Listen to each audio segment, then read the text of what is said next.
What's up, everybody? This is Emmanuel live at South by Southwest EDU where Philly goes to college, and I'm here with Jennifer. Jennifer, why don't you introduce yourself to everyone? Hey everyone, my name is Jennifer Javornik. I'm the Chief Partnerships Officer for Filament Games. We make video games for positive impact.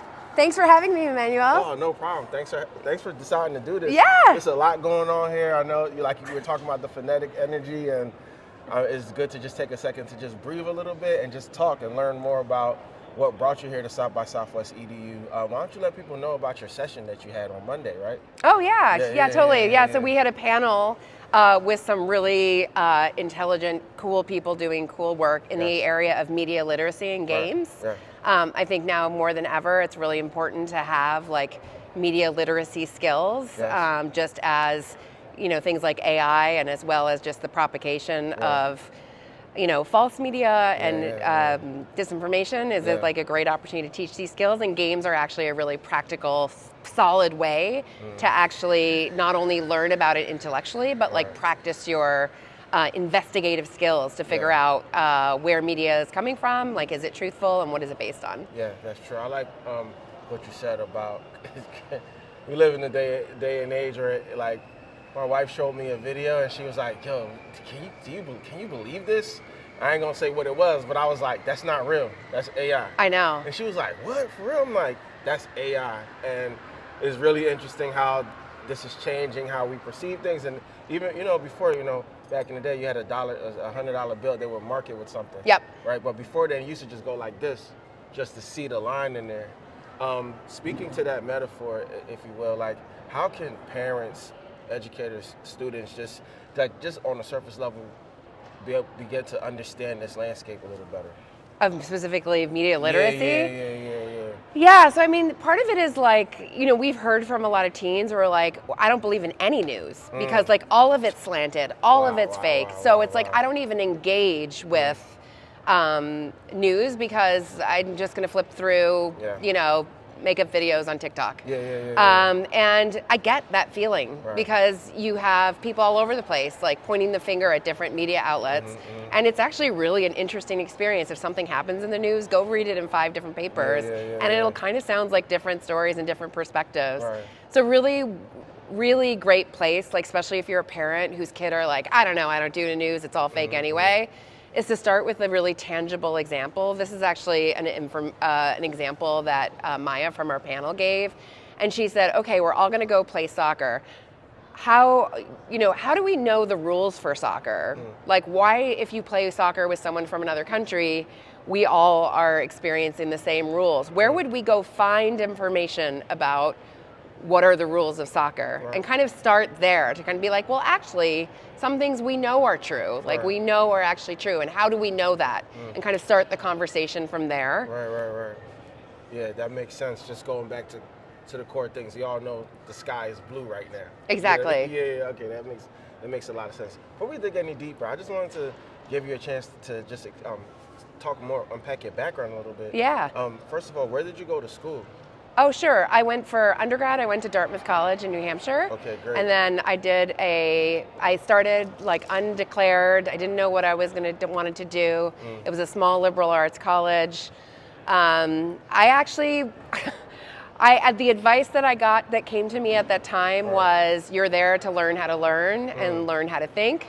So it doesn't really matter what you major in. I'm not sure you'd get the same advice today.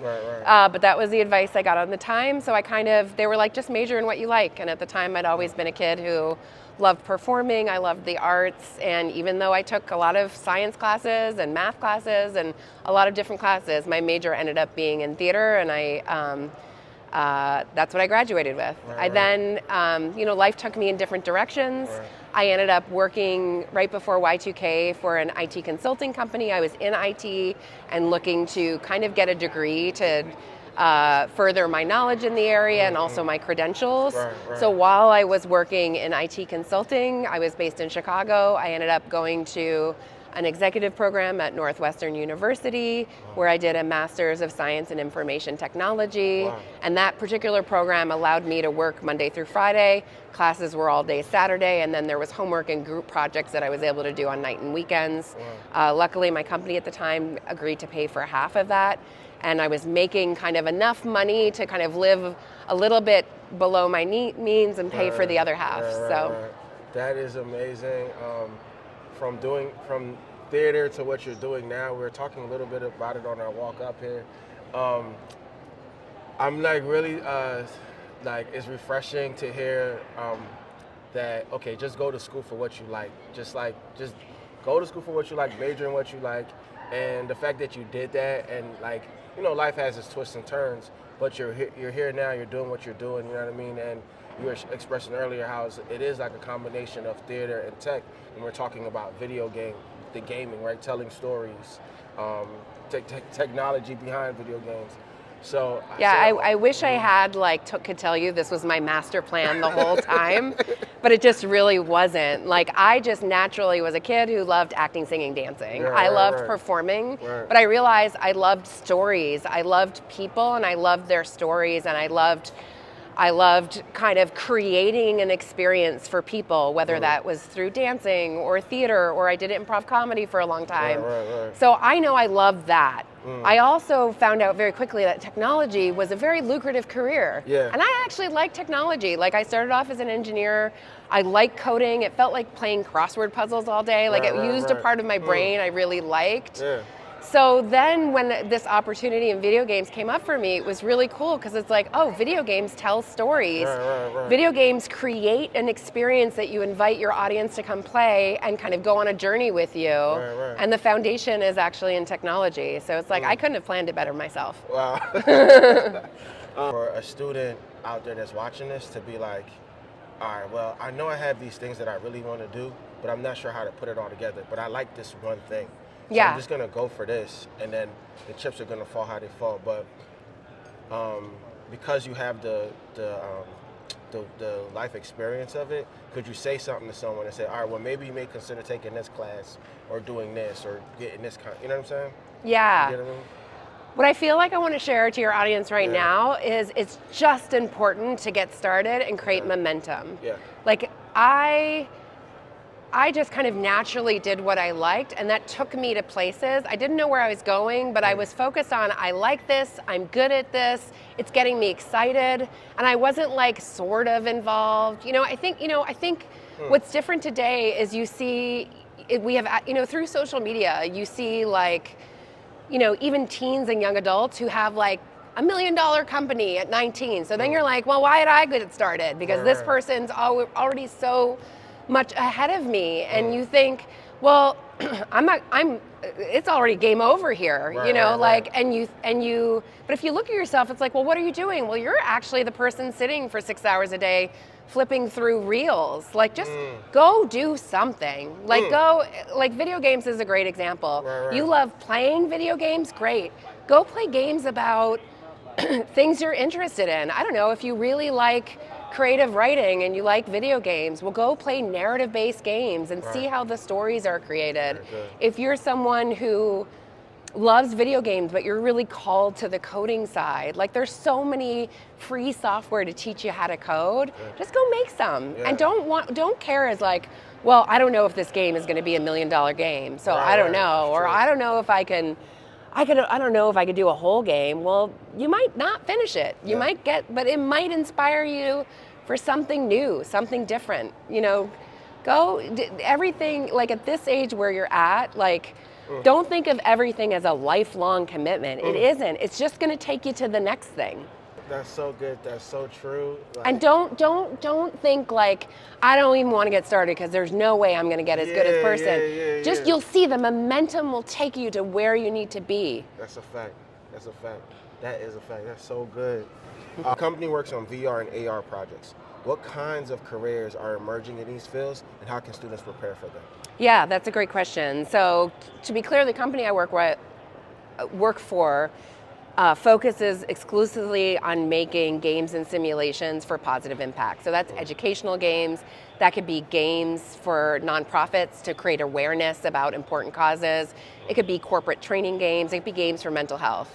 And then the technology that we use behind it is we can do it for a mobile game. We can make a browser-based game, or we can make the game in VR or AR. What's all these things have in common is video game creation involves creative people, and technologists. And then there's some jobs that actually sit at the intersection. So if you look at like all the people that takes to make a video game, there's actually so many different types of skills. So the first one is like a video game producer, which if you kind of know about IT, think of it as a project manager. Gotcha. So they're making sure the trains run smoothly. Right. They're in charge of the budget, the schedule. You know, games have to be made in a progressive way, and they're coordinating multiple teams. So the art has to be done before you could do the engineering, because you got, you know. So they're like, if you're someone who's like really good at organizing, I'm one of those person. I love organizing. Okay. So if you're like an organized person, you like seeing schedules, you like projects that come together, you might want to consider being a producer. And those skills you'll probably find in actually all of your, just being a college student, like true. getting your schedule mapped out. There's certainly now college programs where you can get a bachelor's in video game production. That would be very specialized. But any kind of majors that have to do with project management in general, especially if it has an IT bent, would be great to go into production. Gotcha. The next role we need are game designers. Yeah. If you're someone who's like, I like playing them, but I've got ideas, and I'm really passionate about creating games, there's like a very clear path for that. The first thing is start designing games. So if you are 20, you should start. If you are 10, you should start. And start with just board games, card games. Make up the games and write them down, even if you don't know how to create them in a video game. Like actually, one really fun exercise is you go to like the Goodwill and you buy like bunch of old board games and just cover the cards and the game board with paper, and then draw your own game board. Wow, that's Get so your good. friends to come type up the rules, and then have your friends come over and play the kind of cardboard game you just drew, and try it out, see what's work. People are bored after 10 minutes. Okay, well, what do I need to do? So just start. Yeah, that's true. Just start. That's true. And just start make up games. Yeah. What you're gonna wanna do professionally is, in high school, you wanna take, game designers are often really good writers, because there's a big writing component, so you might be an English student. You might have the opportunity in like after school clubs to be in a video game club. Play a ton of video games if you want to be in video games, so you understand the different kind of formulas for game. Don't get stuck on one game, play a lot of different ones. And then you're going to apply for a bachelor's in game design. There's just so many great programs across the country. That's the path. I can keep going if you have time, but if not, people can go to our website. We've blogged about this. All right, so then the third time is like you need the visually creative people. So we do 2D games, 3D games, and those usually are separate people. So this is really clear. If you're someone who wants to draw, illustrate, or create 3D models in games, you've probably been drawing since you were a kid. So keep drawing. Keep drawing. Play video games to kind of notice, what are the backgrounds, the characters, what you like about them. Play different kinds of video games from different parts of the world to understand different styles. That's good. One of the things you have to be good in video game creation is you often have to create a character and be able to see it from multiple perspectives. So if you're designing characters, draw them from the side, draw them from the back, you take them from all the different angles. Work on copying other people's work, trying to reproduce it, because a lot of times you'll have a team of visually creative people and you are all making the same character, but they have to look exactly the same. So practice that. And then your path is really clear. You're gonna do a ton of art. You're gonna try to go to free game jams where you get to just do the art on these free projects, and then you're gonna apply for a digital art background. Okay, I'm gonna wrap up. The position that sits between art and engineering is called UX. So I think UX is fascinating because you have to understand how people naturally navigate technology. So you have to create the buttons, the arrows, the files, the words to then help people navigate games. And then you do have to have some skills to be able to implement your vision into the game. So if you're like someone who's like, yeah, I'm good at technology, but I also want to do some creative stuff, go look. There's great bachelor's degree in the UX. Same thing, go to your club after school, join free game jams, try to do that. And then the last thing is engineering, also a clear path. Starting at 8, 9, 10, there's GameStar Mechanic and other really simple programs to teach really basic coding. And then move up. Most game companies today are using the Unity game engine or the Unreal game engine. Both of those game engines have free do-it-yourself courses that you can take. If you're now in high school and you really want to be a game designer, go find those free courses and take them and do them on your own. It's the best way. Then you want to apply for a computer science degree. There's some colleges now that offer computer science specifically for video games. Go apply to those. Jennifer, that was awesome. Another question I have, since you're talking about careers and the educational path, what are some careers that surprised you that exist in the realm of video games, but they're not actually designing the game or in the nitty gritty? Yeah, that's a great question. Yes. So if you are an enthusiast of video games, but you're not really called to make them, but you want to be in the game, you want to be part of the industry. Well, the video game industry needs all the jobs you'd need just at a company. Right. So you need HR people to recruit talent and manage the people in the company. You need video game marketing is a really big career. You'd probably get a bachelor's in regular marketing, but you try to find opportunities before, maybe at game jams, to actively promote video games. Same things with sales and marketing. There's the whole world of esports. So if you are someone who loves the competition of games, think of those types of jobs are esports promotions, putting on events, just like people put on conferences, event planners, promoters. If you're someone I like creating things and promoting them, esports might be actually a great way to stay connected to the industry. So if you're a marketeer and you like marketing, let's say you're thinking of I want to get into advertising. There's something like that for those folks out there in video games. Advertising, marketing, especially those kids are I'm going to create an event at my school, and then I'm going to I'm going to create flyers, I'm going to create social media for it and get people to come to my event. Esports needs that. So that might be a nice connection. Notice if you're the person who's always planning fun events, you might like esports. I don't know. So you like fun events, but you into video games?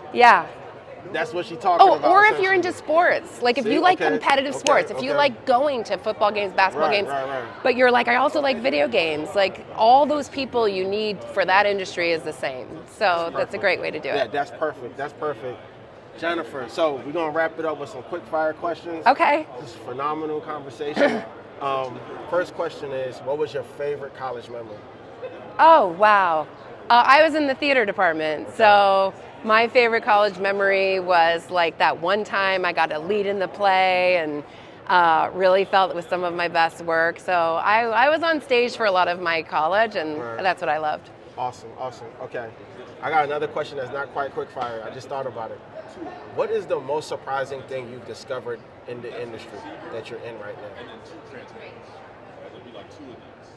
That a place exists in the world where really creative, imaginative, heartfelt people can coexist with those people who love code and love technology. But what they have in common is they want to create a meaningful experience that motivates and moves people.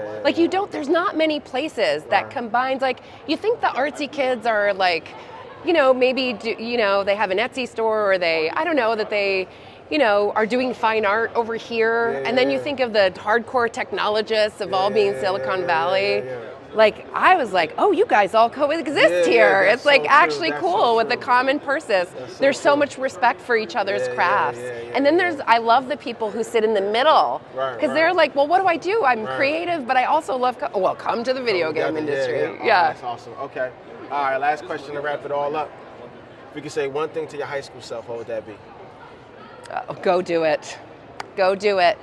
Go try it. Don't like just go try it. Like you don't have to already be good at something to try it. And you don't have to make a lifelong commitment to it. And it's like the only way you'll know in a lot of cases, especially if you're a kid, you're like, I get good grades in everything. It's not really clear to me what I'm good at.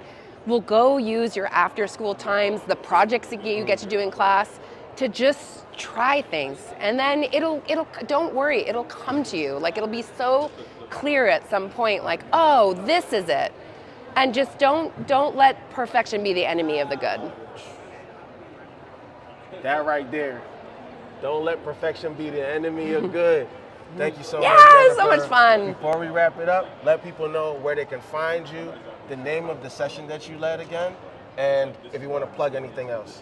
Sure. Okay. Yeah, if you want to see more about our work, our website is www.filamentgames.com. Our session was called Empowering Media Literacy Through Games, and it was actually a recorded session. So if you're going to go watch the sessions in South by Southwest EDU 2025, you can find us there. And yeah, if anything you felt like was really inspiring or you had additional questions for me, and you can always find me on LinkedIn.